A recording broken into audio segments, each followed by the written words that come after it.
Hello everyone, it's Bound here. Welcome back to another video. Now today I wanted to talk to you guys about TOD and why it has become very strong in Regulation G. Now to start, TOD basically stands for Time Over Death, which is essentially a playstyle where a player aims to basically win by having an advantage when the match timer hits 0, instead of winning by fainting all 3 Pokemon from the opponent's side. Now, as much as you may dislike this strategy, it is a viable way of winning, and players need to take countermeasures to avoid these situations. And in Regulation G, the pool of Pokemon that can perform the act of stalling the timer without needing to interact with the opponent is at its highest, and the goal here is to explain to you guys how this works. But first, let's explain the criteria behind who wins when the timer hits 0.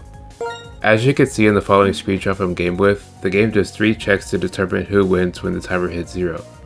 The first thing the game checks is who has the most Pokemon alive. If a player has more Pokemon than the other, then they will win.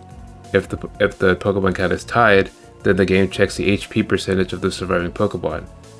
Then the actual HP values are checked if necessary. Now, a lot of players that specialize in this playstyle have done a lot of studies on how to optimize it, and there's actually a lot of reports and analyses done about it. With that out of the way, let's explain the following Pokemon that can create these situations. The first Pokemon that I'm going to talk about is something some of you guys may have seen or found yourself in a situation against. And this is the most common application of TOD you'll see in the game, and it is Gliscor. Now, the reason why Gliscor is able to perform TOD is because of the Poison Heal ability. Poison Heal gives you 1/8 of your total HP per turn. So by using Substitute plus Protect, you can completely slow the game down and in some cases end the game if you have a Pokemon advantage. And this is why you'll see things like Water Urshifu, Purpurita, Neutralizing Gas, Glare, and Wheezing, and various taunt Encore users like Ogerpon or Dragonite. You'll even see phasing moves such as Whirlwind or Roar, and those can work if the Gliscor is not carrying taunt. Now, in a previous video, I explained how Gliscor and Regulation G can be protected from these Pokemon to some extent due to the unban of Eternatus. Eternatus is the next Pokemon that can commonly slow the game down due to its mainly stalling options, such as Toxic, Recover, Cosmic Power, Fire Spin, Substitute, Protect, etc. And its high speed stat makes it more difficult to deal with as well, because it makes mid-speed attackers like Dragonite feel pressured from both a defensive and offensive standpoint. Eternatus gets the ability Pressure as well, where it can aim to stall the PP of the opponent's moves, and this can get very problematic when you consider the amount of Pokemon that use 8 PP moves in this legendary environment. And also, Toxic and Toxic Spikes are very common in the meta right now, because the top legendaries aren't immune to it, as well as the general top non-legendary Pokemon like Chienpao, Flutter, Urshifu, Ogerpon, Tinglu, things like that. They're not immune to poison, so because of this, defensive play is generally very strong right now, and it can very commonly lead to a timer stalling situation. The next Pokemon that I'm going to talk about are the unaware users, which is mainly Dondozo, Skeledirge, and Clodsire. All these Pokemon have a fair amount of usage in the current metagame because they have their own ways of walling the opponent's legendary Pokemon, and they can also just use Yawn or other status moves to slow the game down. And they also have their own ways of regenerating HP, with Dondozo using Rest, and Skeledirge using Slug Off, and Clodsire using Recover.